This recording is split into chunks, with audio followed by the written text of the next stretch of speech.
la palabra del Señor ahora.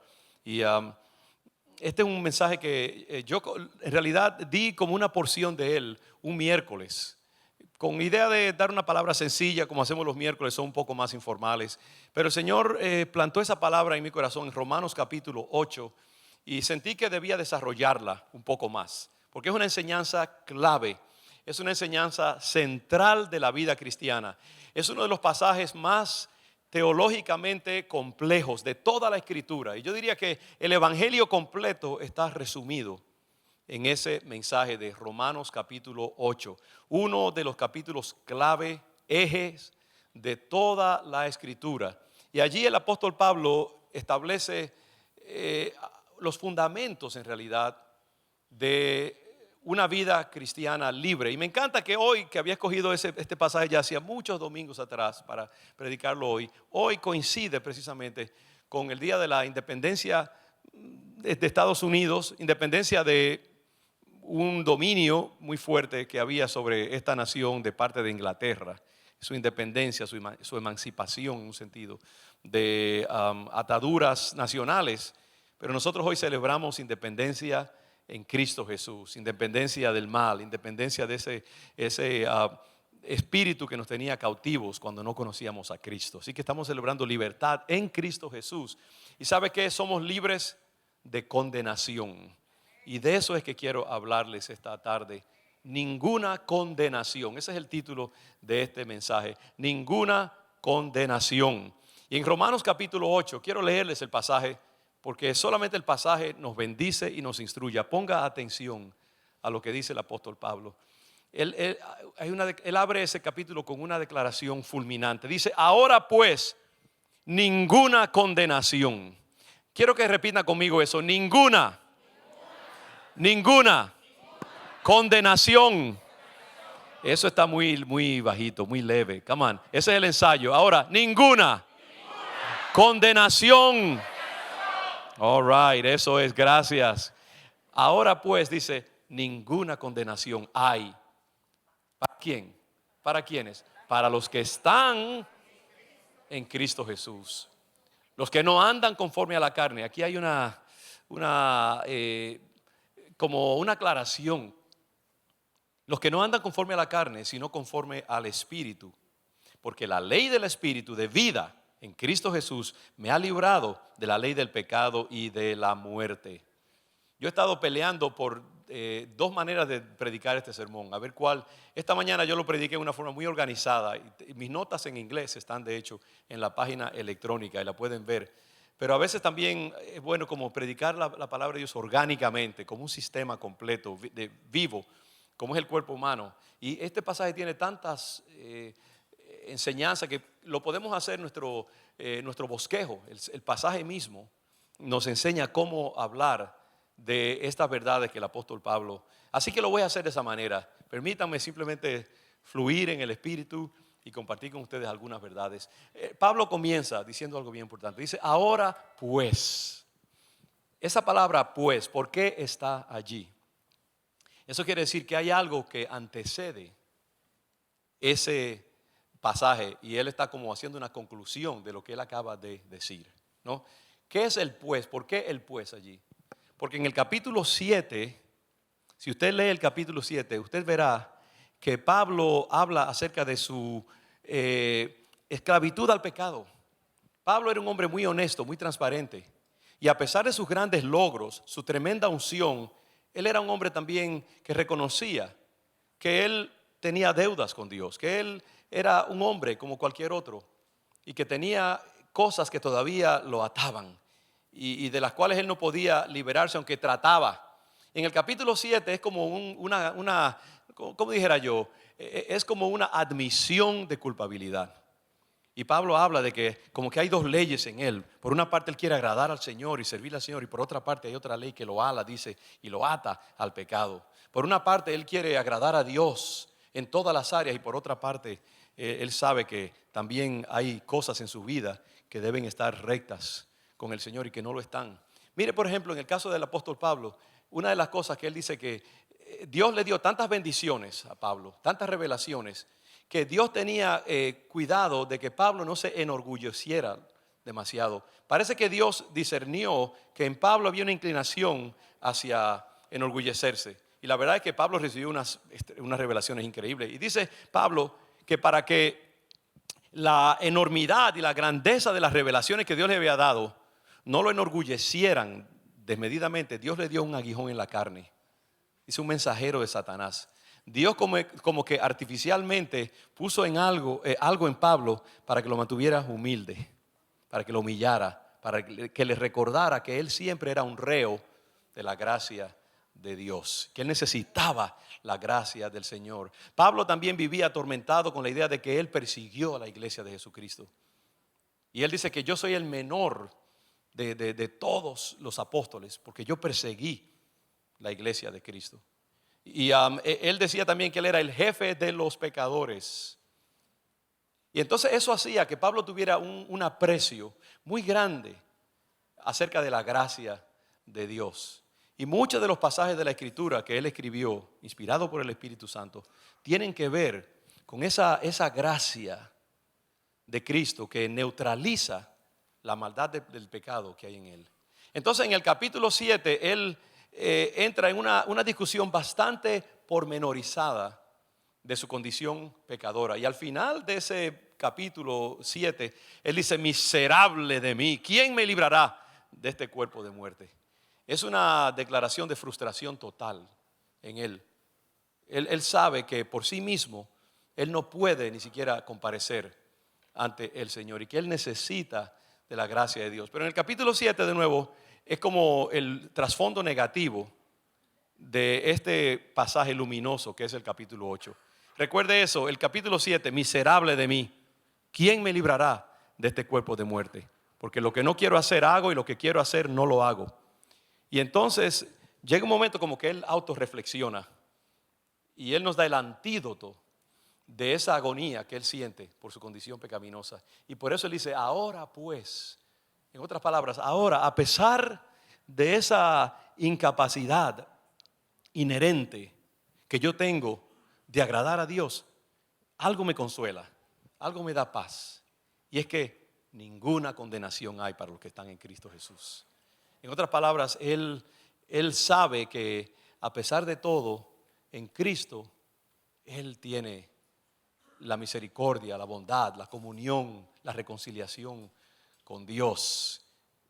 Y hermanos, yo creo que nosotros los hijos de Dios vivimos oscilando entre esos dos extremos. Y que el secreto de una vida cristiana saludable y balanceada y pacífica, apacible, es saber cómo mantener el balance entre esas dos inclinaciones, esas dos conciencias que hay en nosotros. Por una parte, la conciencia de que somos pecadores, de que vamos a ofender al Señor, de que estamos dentro de un cuerpo cuya constitución misma nos guía hacia el pecado. Y eso nos hace sentirnos tristes, nos hace sentirnos deudores delante de Dios. Pero por otro lado, tenemos en Cristo Jesús perdón de nuestros pecados. Tenemos paz para con Dios. Tenemos reconciliación en el Señor. Tenemos justificación. Tenemos vida. Y podemos comparecer confiadamente ante el trono de la gracia, como dice la palabra del Señor. Entonces yo creo que el secreto de una vida cristiana feliz, balanceada, madura, está en llegar a ese punto de tomar esas dos verdades que parecen contradictorias: nuestra pecaminosidad, nuestra incapacidad para agradar a Dios, nuestra inclinación hacia el pecado por nuestra biología, y por otra parte ese Dios que nos ha perdonado, nos ha bendecido, nos ha justificado a través de Cristo Jesús. ¿Cómo vivir ese balance? Ese es el secreto, y eso es lo que Pablo aquí trata de dejarnos. Y yo quisiera esta tarde que todos nosotros saliéramos de aquí con ese doble llamado de agradar a Dios por una parte y saber que vamos a fallar muchas veces, y por otra parte descansar en el Señor y vivir nuestra vida tranquilos. Amén. Por lo menos hay 2 o 3 aquí que they get it. Yo sé que todos lo reciben, pero esa es la tarea de nuestra vida. Salir de este lugar queriendo agradar al Señor y sabiendo que nunca llegaremos totalmente, pero también descansando en el Señor. Entonces dice Pablo, ahora pues, a pesar de eso, ninguna condenación hay para ¿quiénes? Para los que están en Cristo Jesús. La expresión en Cristo es muy abundante en la teología de Pablo. Pablo habla una y otra vez acerca de en Cristo. Esa expresión en Cristo tiene una importancia muy grande, porque estar en Cristo quiere decir, como un árbol está integrado a la tierra. ¿De dónde deriva un árbol su vida y su capacidad para dar fruto? Es del hecho de que está arraigado en la tierra y la tierra le da sus nutrientes. ¿Sabe que la boca del árbol es las raíces? Por ahí el árbol come, por ahí el árbol recibe los nutrientes de la tierra, por ahí el árbol se mantiene. Y las ramas de un árbol derivan su vida de estar pegadas al tronco de ese árbol que está recibiendo la savia de la tierra. Y si una de esas ramas se desgaja y se separa del árbol, comienza a morirse inmediatamente. Las ramas tienen vida porque están en el árbol. Y el árbol tiene vida porque está en la tierra. Nosotros tenemos vida porque estamos en Cristo Jesús. Aleluya. Porque habitamos en Él. Porque respiramos en Él. Porque soñamos con Él. Porque continuamente nos estamos encomendando a Él. Porque sabemos que sin Él nada podemos hacer. Así dice el Señor. Dice, permaneced en mí y yo en vosotros, y llevaréis mucho fruto, porque fuera de mí nada podéis hacer. Y es lo que Pablo dice, ninguna condenación hay para los que están en Cristo Jesús. Y la tendencia de muchos de nosotros, ok, yo estoy en Cristo, ya yo ponché la tarjeta, ya yo pasé al frente, ya yo levanté la mano, me acuesto a dormir. Pero estar en Cristo es algo bien complejo y eso es lo que Pablo quiere desarrollar. Y por eso en esa segunda parte del versículo dice, los que están en Cristo Jesús, los que no andan conforme a la carne, sino conforme al Espíritu. ¿Qué está haciendo él allí? Él está calificando lo que acaba de decir. Pablo era un teólogo muy desarrollado, un hombre muy racional, un hombre altamente educado. Y él ponía los puntos sobre las íes, él diferenciaba muy bien. Entonces lo que Pablo quiere es ahora enseñarnos ¿qué verdaderamente constituye estar en Cristo Jesús? ¿Y qué es lo que nos hace verdaderamente capacitados? Él abre y desgaja y desgrana esa expresión, estar en Cristo. Y lo primero que él dice es, tú estás en Cristo si no andas conforme a la carne, sino conforme al Espíritu. Dice, los que no andan conforme a la carne. Porque la ley del Espíritu de vida en Cristo me ha librado de la ley del pecado y de la muerte. Y ahí se desata una, ¿cómo dijera yo? Es como una interrelación entre dos o tres principios. Muchas veces en sus escritos Pablo habla de la ley, la ley y de la gracia. La ley es los mandamientos. La ley es el Torah, todos los libros del Antiguo Testamento. La ley es lo que hacía que agonizaran los escribas y los fariseos. La ley era lo que había convertido el judaísmo en una prisión, donde los mandamientos se habían convertido en una carga mortífera sobre la conciencia de los religiosos del tiempo.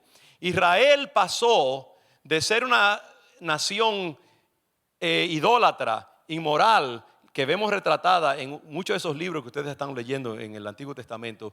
Y cuando Dios los castigó con el exilio, cuando regresaron del exilio, estaban tan escarmentados por sus pecados que se fueron al otro extremo. Se fueron al extremo de la obsesión con los mandamientos. Y sabe que ahí hay una enseñanza para nosotros. Cuando los mandamientos de Dios se convierten en una obsesión, se convierten en muerte. Ahora, cuando nosotros nos relacionamos con los mandamientos de Dios en una forma orgánica, que respira, una forma que combina el deseo de agradar con el reposar en la justicia y la gracia y la misericordia de Dios, entonces hay vida. Pero para los judíos, los mandamientos de la ley se convirtieron en una razón de muerte. Mataron la vida en el judaísmo. Y la gente vivía obsesionada por sus pecados. Si hacían cualquier cosa y no se lavaban las manos, ya creían que Dios ya no estaba con ellos. Si no pagaban el diezmo, ya creían que habían perdido su salvación. Si no hacían esto, si no hacían lo otro, si tocaban a una persona inmunda, si pasaban por donde había una persona leprosa, todo era una fuente de condenación. ¿Y eso qué quiere decir? Que cuando tú vives así, olvídate que tú vas a ser un bundle of nerves, como dicen. Tú vas a estar continuamente obsesionado con tu culpabilidad. La culpabilidad va a ser lo que te controle en tu vida. ¿Por qué? Porque nosotros, por nosotros mismos, no somos capaces jamás de agradar completamente a Dios. Alguien ha dicho que nadie puede sobrevivir una auditoría del gobierno, de los taxes. ¿Cuántos de nosotros vivimos temerosos de que si se ponen a escarbar en los taxes y algo va a salir por ahí en alguna manera? ¿Por qué? Porque las auditorías se meten en lo hondo de tus impuestos. Y siempre a alguien se le habrá olvidado un recibo cuando compró algo. Se le habrá olvidado poner una cifrita por allí de algo que le dieron un regalito o algo y no pagaron al gobierno. Dios es peor que una auditoría. Si Dios se mete en tu vida, siempre va a encontrar algo de pecado. Nadie puede agradar a Dios por su propia justicia. Porque nuestra vida misma, nuestra biología, nos hace ofender a Dios en mil maneras, ¿sí o no? Nuestros pensamientos, lo que hacemos, lo que no hacemos, lo que decimos, lo que no, todo se convierte en una relación de pecado. Entonces Pablo dice que la ley del Espíritu de vida en Cristo Jesús nos ha librado de la ley del pecado y de la muerte. Y por esa razón es que nuestra deuda, nuestra lealtad no debe ser a la ley ni a las cosas de la materia, sino a las cosas del Espíritu. Porque es allí donde está nuestra salvación, es allí donde está nuestra esperanza. Entonces, Pablo establece esto, ¿no? La ley nos condena. Y Dios dice en la Biblia como que estableció la ley para probar que ningún ser humano se podía salvar por sí mismo. Y por eso todos esos libros del Antiguo Testamento y todo ese tiempo que se pasó en el Antiguo Testamento con todas esas leyes, era Dios preparando a la humanidad para una cosa, era para apreciar lo que Cristo iba a hacer. Fue como para decirle al hombre, tú ves, por tu propia manera tú nunca vas a poder agradarme. Y Dios se tomó siglos para probarle eso a la humanidad. Y entonces envió a Cristo Jesús como la solución, para que nosotros podamos apreciar lo que Cristo verdaderamente ha hecho. Hermanos, en la carne ninguno de nosotros podrá agradar al Señor. Como digo de nuevo, nuestra constitución misma, lo que nosotros somos, nuestra neurología, nuestra constitución física, biológica, animal, terrenal, carnal, no es capaz de agradar al Señor. Esta es la materia nunca va a agradar al Señor, ¿sabe? Solamente el Espíritu de Cristo Jesús en nosotros. Entonces por eso Pablo dice, mira, si tú sabes que la carne no conduce a nada bueno, entonces tu lealtad no debe ser a la carne. Tu mente no debe estar dándole tanto valor a las cosas de la carne, sino a las cosas del Espíritu. Entonces tú debes vivir tu vida buscando las cosas del Espíritu, apreciando las cosas del Espíritu, porque la carne no lleva a nada bueno. Entonces, por eso Pablo dice, mire, los que no tienen condenación son aquellos que no andan conforme a la carne, sino conforme al Espíritu, porque la ley del Espíritu de vida es lo que nos ha librado de la ley del pecado y de la muerte. Entonces veamos esto también, esta antinomia, materia, espíritu. Y Dios nos pregunta, ¿dónde está tu confianza?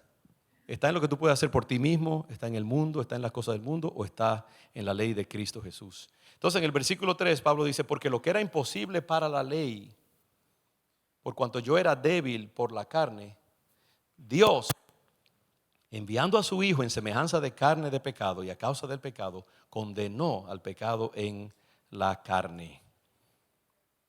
De nuevo, en otras palabras, Dios sabe que por nosotros mismos no podemos agradarle. Y a mí se me ocurrió algo, un pensamiento que quiero compartir con ustedes, que está relacionado con esto.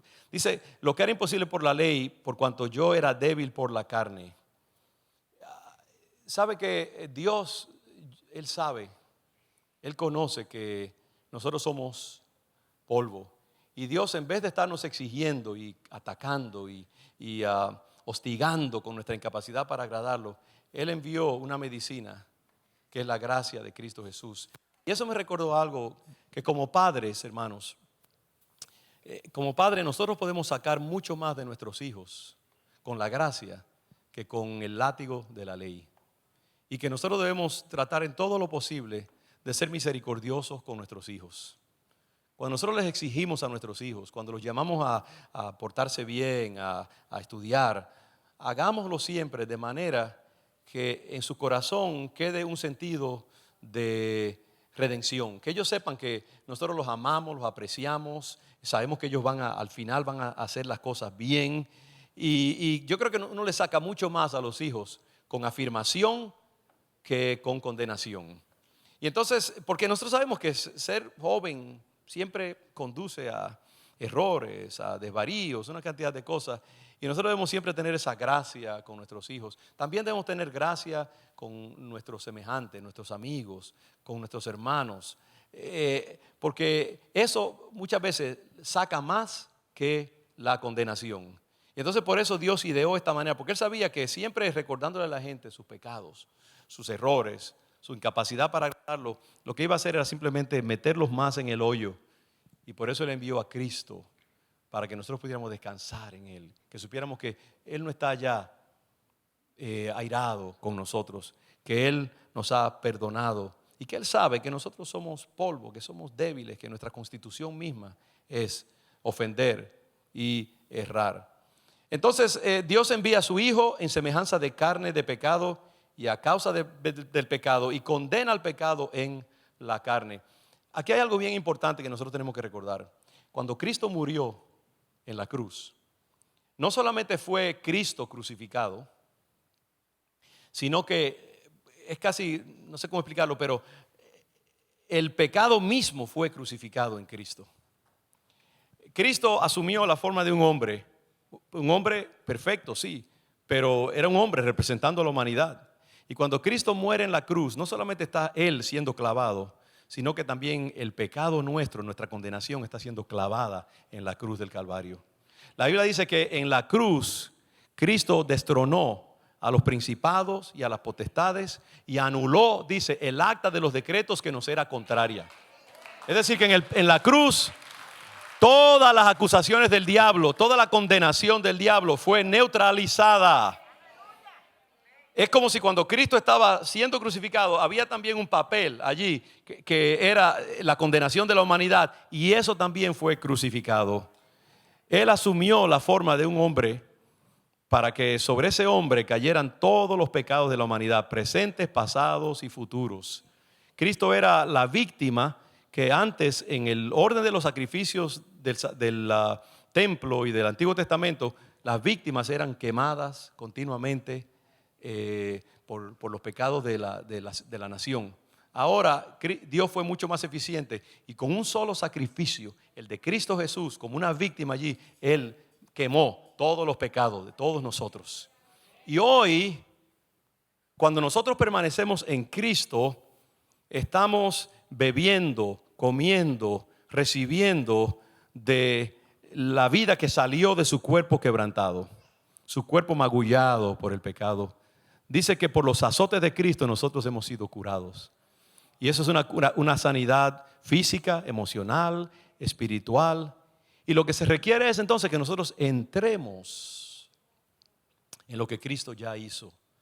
Que nosotros aceptemos para mí, para ti, lo que el Señor hizo en la cruz del Calvario.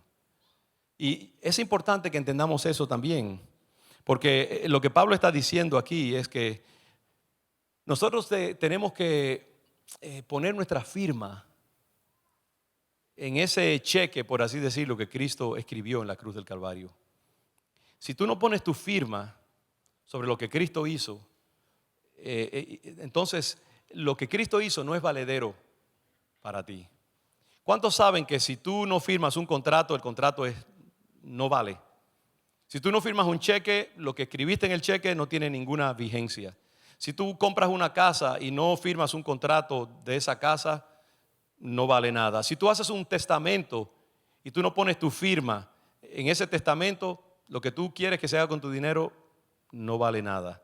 Y de igual manera, el testamento que Cristo dejó en la cruz del Calvario requiere tu firma, requiere que tú lo aceptes, que tú estés claro que eso es para ti y para mí. Por eso cuando nosotros le invitamos a la gente a levantar la mano en un servicio, a aceptar a Cristo como Señor y Salvador, a pasar al frente, lo que estamos diciendo es pon tu firma en el cheque que Cristo emitió en la cruz del Calvario. Reconoce que lo que Cristo hizo es para ti. Y si tú no pones tu firma, si tú no te apropias de lo que Cristo hizo, entonces lo que Cristo hizo en la cruz del Calvario no es valedero para ti.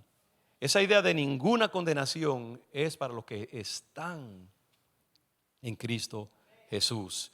Y entonces Pablo continúa abundando en eso. En el versículo 5 él dice, porque los que son de la carne piensan en las cosas de la carne, pero los que son del Espíritu piensan en las cosas del Espíritu. Y aquí hay algo bien importante que tenemos que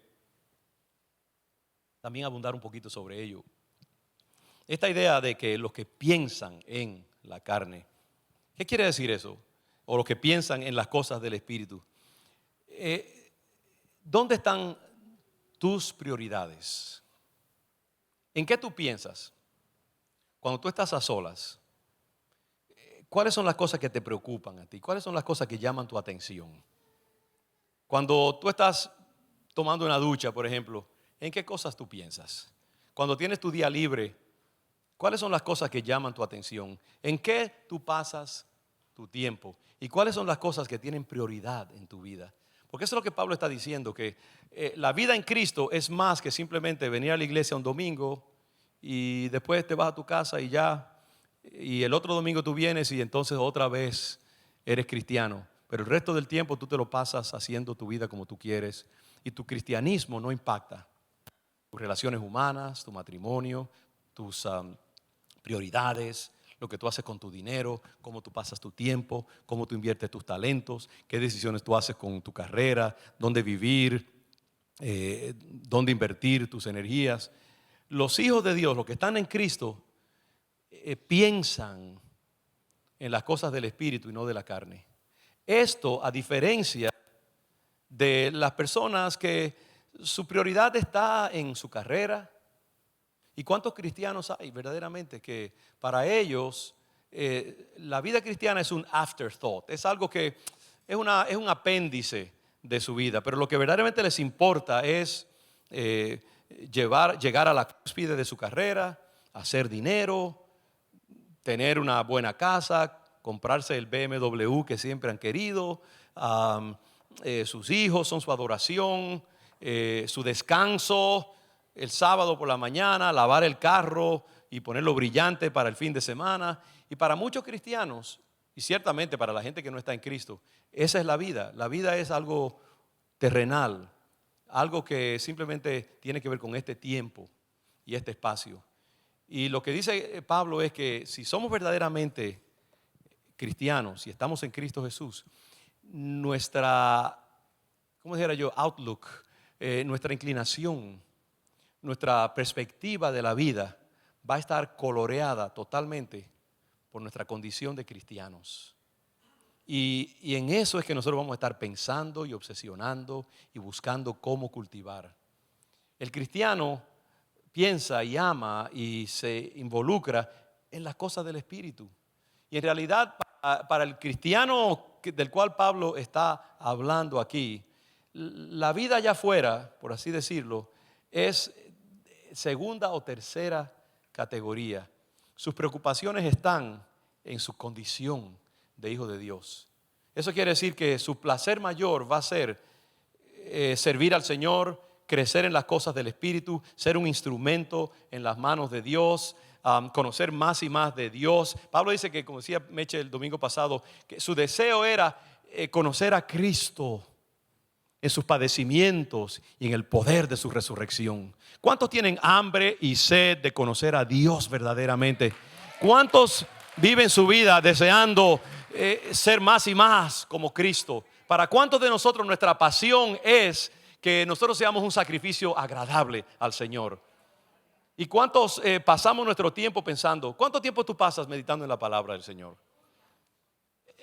en qué tú piensas cuando te levantas por la mañana? ¿Cuál es tu último pensamiento antes de dormirte?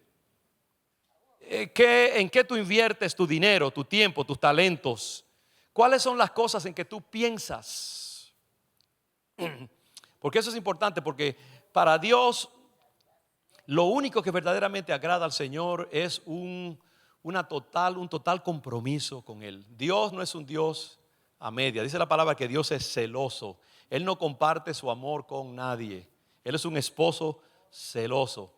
Es más, la Biblia dice que la amistad con el mundo es enemistad con Dios. Hay una sola cosa que agrada al Señor y es un corazón en fuego por Él. Un corazón que lo ama desesperadamente. Como el ciervo brama por las corrientes de las aguas, así clama por ti, oh Dios, el alma mía. Mi alma tiene sed de Dios, del Dios vivo. ¿Cuándo vendré y me presentaré delante de la casa de Dios? Ese es el clamor que debe consumir nuestras vidas continuamente. Yo anhelo conocer a Dios más y más en su crucifixión y en el poder de su resurrección. Yo quiero conocer a Cristo en todas las dimensiones, no solamente en lo bueno, sino también en lo que no me gusta tanto, para que mi vida sea agradable delante de Él. Y eso es lo que yo creo que Pablo quiere decir, los que no piensan en la carne, en las cosas de la carne, sino en las cosas del Espíritu. ¿Sabes tú que la mayor protección para un creyente es preocuparse por Cristo, preocuparse por las cosas del Espíritu? Si tú te preocupas por las cosas del Espíritu, Dios se preocupará por las cosas de la carne en tu vida, ¿sabes? Así dice la Biblia: buscad primeramente el reino de Dios y su justicia, y todas las demás cosas os serán añadidas. ¿Cuántos pueden decir, Dios ha probado eso en mi vida? Yo he descubierto que servir al Señor es la mejor inversión de todas las inversiones que un hombre o una mujer puede hacer. Cuando tú sirves al Señor y le das todo, el Señor se preocupa por ti, se preocupa por tus hijos, se preocupa por tus finanzas, se preocupa por tu salud, se preocupa por tu estado emocional. Todas las cosas que los gentiles, los que no conocen a Cristo, viven estrujándose y agonizando para conseguir, el Señor te las da sin dolor alguno. Tus partos son partos sin dolor, porque tu prioridad es agradar a Cristo Jesús. Yo les puedo decir, en mi propia vida, hermanos, cuando el Señor me llamó al ministerio hace décadas, mi preocupación era, bueno, si yo dejo mi carrera y me pongo a servir al Señor, voy a ser un pastor muerto de hambre por allí, mis hijas van a pasar trabajo, mi esposa va a estar en necesidad, mi casa, las buenas ambiciones que yo tengo de progreso, y voy a tener que sacrificar mi vida, por así decirlo. ¿Sabe qué? El Señor nos ha sorprendido con su provisión a través de 30 y pico de años de ministerio. Dios no nos ha faltado, Dios nos ha bendecido, Dios nos ha dado los anhelos de nuestro corazón, hermanos. Tanto en lo material, como en lo espiritual, como en lo emocional, como en lo familiar. Dios ha sido más que misericordioso, porque lo hemos servido a Él. Cuando tú te preocupas por las cosas del Espíritu y tú entiendes que tu primer llamado es agradar al Señor, y tú pones a un lado todas las cosas que obsesionan a los seres humanos, Dios dice: ahora podemos trabajar. Ahora yo te voy a constituir en un canal de mi gracia. Y no solamente vas a ser de bendición para ti mismo, sino que vas a ser de bendición para otros también. El Señor le pidió a Pedro su barca. ¿Recuerdan ese pasaje? El Señor está predicándole a una multitud y la multitud se agolpa sobre él y él quiere predicar, y como está tan cerca de la gente, en su limitación humana, él no podía alcanzar a los que estaban bien atrás porque su voz no se proyectaba. Dice que él vio a Pedro, que tenía su barca, y Pedro venía de toda una noche de pescar sin coger ni un solo pez. Y el Señor le dice a Pedro, y Pedro en ese momento no conocía todavía a Cristo como verdaderamente lo debía conocer. Y el Señor le dice: Pedro, ¿me puedes prestar tu barca? Y entonces dice que el Señor se montó sobre la barca. Imagino que Pedro o alguien lo ayudó y retiró la barca un poquito de la orilla. Y entonces de ahí, retirado de la orilla, él tenía toda la multitud delante y podía predicar con efectividad. Y me imagino que mucha gente pudo ser bendecida porque Pedro le prestó su barca al Señor. Y cuando el Señor terminó de predicar, le dijo a Pedro: ahora Pedro, ven, móntate y vamos a bogar mar adentro. Para mí el bogar mar adentro, el mar adentro es el lugar de la consagración, el lugar de la entrega, el lugar donde uno se retira de la multitud y del mundo y ahora está a solas con Cristo Jesús. Y entonces allí, retirado de la orilla, el Señor le dice: ahora Pedro, echa tus redes para pescar. Usted ve, en todo momento el Señor tenía conciencia de las necesidades de Pedro.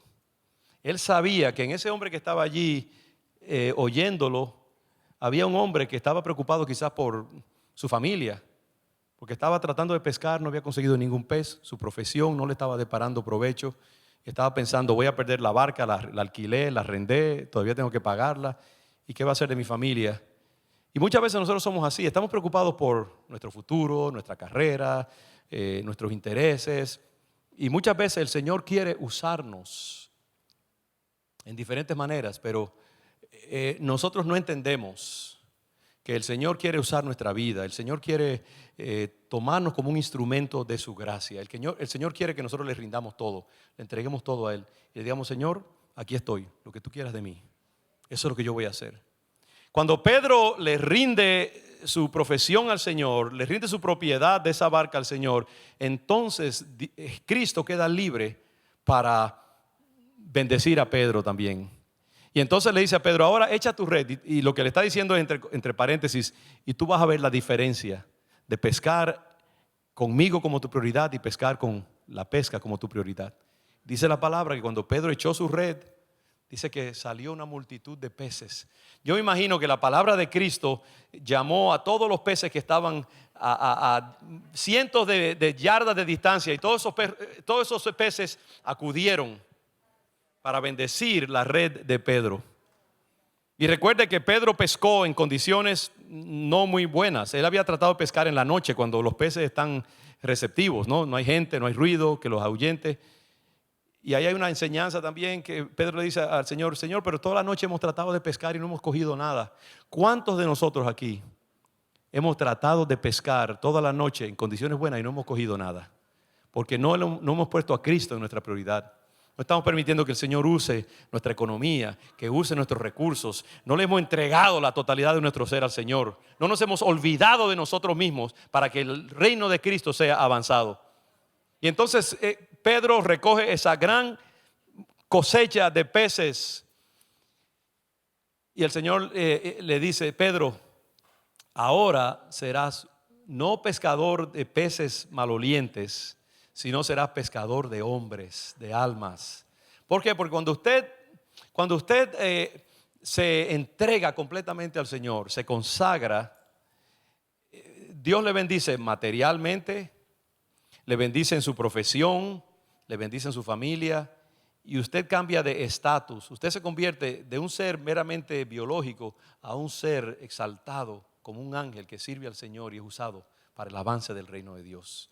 Entonces, lo que Pablo está haciendo aquí, hermano, es un llamado precisamente a vivir esa experiencia del apóstol Pedro. Yo creo que lo que el Señor nos está llamando es a una experiencia de consagración total, de pensar en las cosas del Espíritu, porque solamente una persona que le da completa prioridad a Cristo, a Dios en su vida, puede vivir libre verdaderamente de la condenación.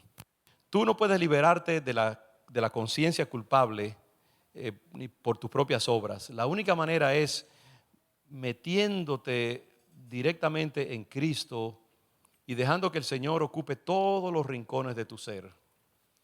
Cristo se meta en ti y tú te metas en Cristo. Y al tú entonces vivir así en Cristo Jesús, no preocupándote por las cosas de la materia, no dándole prioridad a las cosas materiales, dándole más importancia a las cosas del Espíritu, entonces la gracia del Señor puede correr libremente a través de ti. Todos los nutrientes que tiene el Evangelio, la paz con Dios, el poder espiritual, la capacidad para bendecir a otros, victoria sobre tus ataduras, un estatus nuevo de hijo verdaderamente legítimo de Dios. Todas esas cosas comienzan a fluir a través de ti. Tú eres como el árbol. pegado a la tierra, siendo nutrido, dando fruto a su tiempo, porque la vida de Cristo fluye a través de tu vida. En el versículo 9 Pablo dice, mas vosotros no vivís según la carne, sino según el Espíritu, si es que el Espíritu de Dios mora en vosotros. En otras palabras, esa es la alternativa. Él está dando por sentado algo que en muchos de nosotros no es una realidad. Dice, la alternativa, ustedes no deben vivir, sería mejor decir, según la carne, sino según el Espíritu.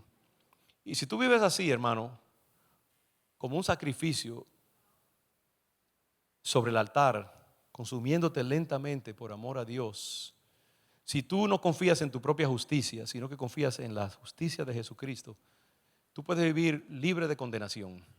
Cuando un hombre o una mujer ama a Dios por sobre todas las cosas, cuando un hombre o una mujer está tan lleno de la presencia de Cristo en ellos, que no hay espacio para nada más, entonces mira, cuando tú cometes un error, cuando pecas como Pablo, como yo, como todos los que estamos acá, la sangre de Cristo inmediatamente viene y te limpia de todo pecado.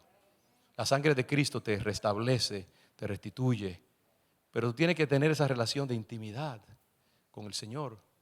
Tú tienes que dejar que la sangre de Cristo esté fluyendo continuamente a través de ti, que tus intereses sean los intereses del reino de Dios. Y cuando tú vives así, pegado a la gracia que hay en Cristo Jesús, pegado a lo que Él hizo en la cruz del Calvario, sabiendo que Él es tu vida y que tu vida está escondida en Cristo Jesús, entonces tú puedes estar tranquilo, tú puedes dormir tranquilo, tú puedes vivir la vida de gracia que Dios tiene para ti.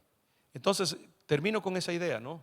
Que lo que Pablo está estableciendo es ese balance de amar a Dios por sobre todas las cosas, querer agradarlo con pasión, vivir una vida de santidad, esforzarnos por ser agradables delante de Dios, estar continuamente ardiendo como un sacrificio que se va consumiendo, que Dios va puliendo cada día, Dios va crucificando cada día, Dios va llevando a través de una serie de experiencias que nos van acercando más y más y haciéndonos más como Cristo.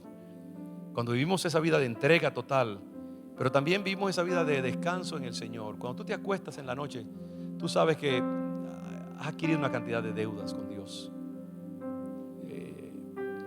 Pero tú puedes decir, pero ahora me remito a la gracia del Señor. Y al otro día te levantarás y volverás a hacer lo mismo.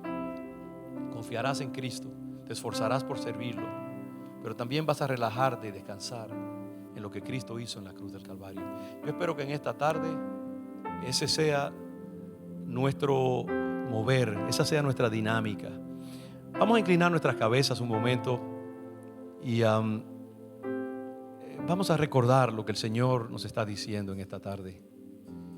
A nuestros hermanos jóvenes yo les digo, enamórense del Señor, pongan a Cristo en el primer lugar y denle la prioridad siempre, y el Señor se encargará de todo aquello a lo cual ustedes aspiran. A los maduros ya que tienen tiempo en la fe, los que están ya en sus carreras, en sus trabajos, yo les digo, pongan a Cristo en el primer lugar, encomiéndense a Él, vivan para Él, ámenlo a Él, vivan en lo que Él hizo en la cruz del Calvario, no vivan en su propia suficiencia, siempre confiando en la gracia que se desprende de su cruz. Y hagan a Cristo algo tan real en sus vidas que no haya espacio para otra cosa, ni las acusaciones del diablo, ni ninguna otra cosa. Y entonces vamos a poder vivir vidas satisfechas, vidas de bendición, vidas a través de las cuales corra la gracia del Señor. Ahí donde tú estás, di conmigo, Señor, me remito a tu gracia, me confío a ti, dedico mi vida a ti, entrego todo lo que tengo a ti, Señor.